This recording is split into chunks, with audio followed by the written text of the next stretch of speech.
Tatanggihan niyo pang dalawa yung nakita ko? Mali naman ang interpretasyon mo sa nakita mo eh. Nilalagyan mo na mali siya. Ako pa itong malisyosa ngayon? Ako? Sa tingin mo ginusto ko to, ha? Sa tingin mo, Ayla, ina-enjoy ko to? Katulad ng pag-enjoy mo kasama yung asawa ko sa moment nyo? Pwede ba? Maupo muna kayo. Maupo kayo. Ano? Hindi ba kayo mag-uusap na maayos? Ha? O baka naman gusto niyo parehas sa kulungan matulog? Ako wala pa akong tulog ha. At lahat ng mga nandito, pati mga kapitbahay ninyo, nabulabog, nagising dahil sa eskado ninyo.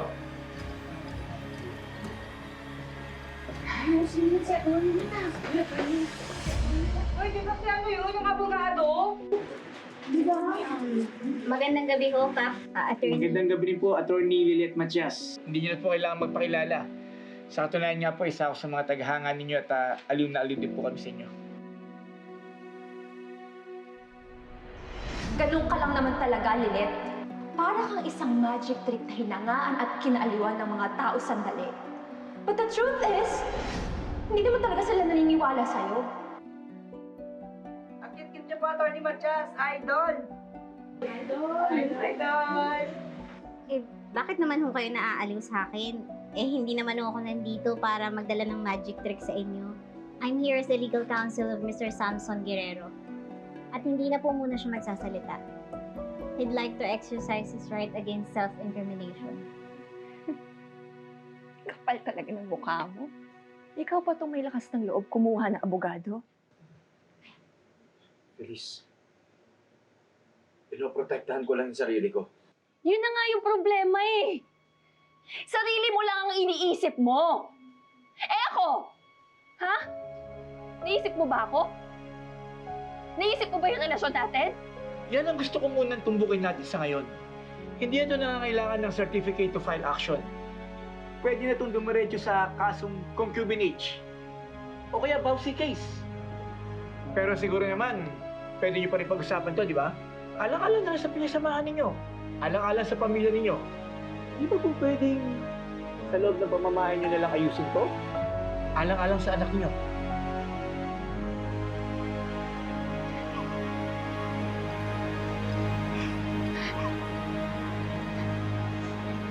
Bakit?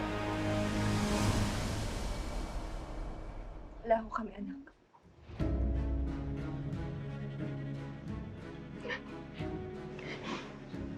Kaya ho, yun ho ang dahilan kung bakit.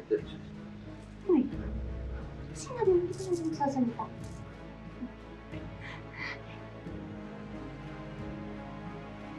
Please, sorry. Hindi naman ito dapat nangyayari eh. Hindi, kung hindi lang. Huwag mo nang gamitin yung usapan na yun. Niloko niyo ako ni Ayla. Lumagpas kayo sa pinag-usapan. Ma'am, bakit hindi pwedeng sabihin yung usapan na yun? Oo nga naman. Ano ba yung usapan na yun, ha? Walang kinalaman dun sa usapan natin. Walang kinalaman yun. Talaga? Bakit Ayla, ha? Gagamitin mo ba yun para takasan yung krimen na pakikiapid sa asawa ko?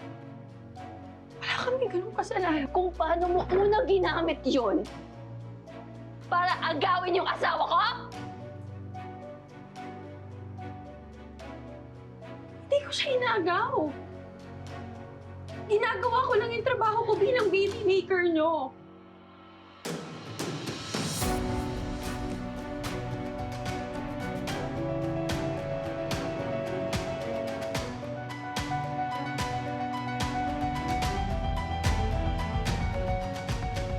Baby maker? Mrs., totoo bang sinasabi niya?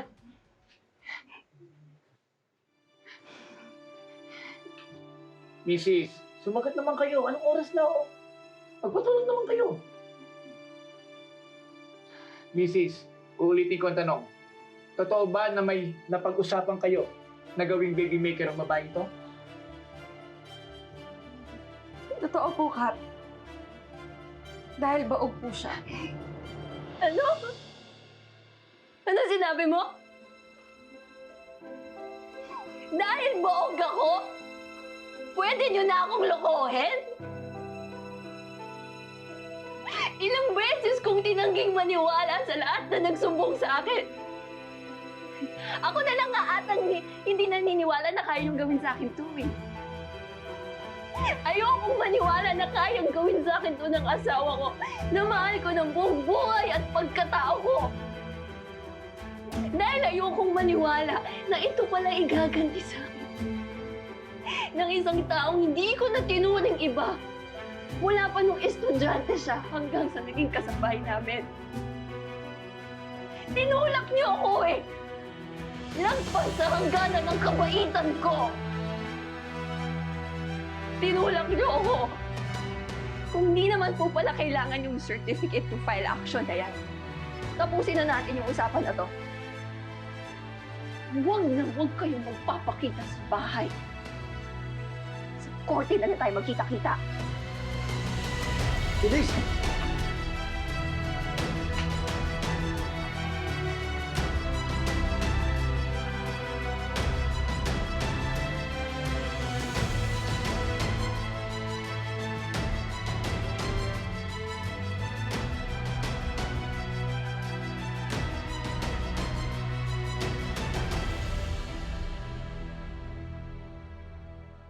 Tikman mo rin ito. Masarap yan.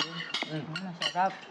Ikaw, kakanin ka pa? Ano, diet ako. Ayoko. Salamat ho sa pagpapatuloy sa akin dito, ha. Walang anuman, iho. Baka naman pag humupa na yung galit ng asawa mo, makabalik ka na ulit sa bahay niyo para makuha mo yung mga gamit mo. Eh sana, pag kumalma, hindi ka na din idemanda. Pero ano eh, mukhang porsigido, gadi. Pero Samson, promise, hindi mo talaga babae yun. Hindi mo jowa. Hindi po talaga. Uy, Pero, Juan, baby maker, ano, kamo? Baby maker kamo? Labs, Mm. totoo pa lang may nangyayari sa totoong buhay na ganyan. Mas kakilala ko pa. Shh, boy. pero bakit kaya bigla kang iahabla ng asawa mo kung pareho naman kayong kumuha dun sa babae para maging baby maker? Eh, ano namang kaso ang ihahabla sa'yo? Sabi sa barangay, pwedeng concubinage. Concu, ano raw? O, yun na yun. Concubinage. Concu. Samson, nandito na yung buong proseso ng pagkuha ng lawyer sa PAW. Nandiyan na din yung contact person sa Integrated Bar of the Philippines. Required ang mga lawyers na maglaan ng oras para sa free legal services. Matutulungan nila kayo dyan. Sorry, Samson na. Hindi na ikaw maging abogado ng pamangkin ko? Hindi pa rin po kasi ako nakakahawak ng ganyang kaso tungkol sa mag-asawa. Pero, Lilet, di ba lahat naman ng kasong naipanalo mo first time mo din nahawakan? Oo nga. Di ba?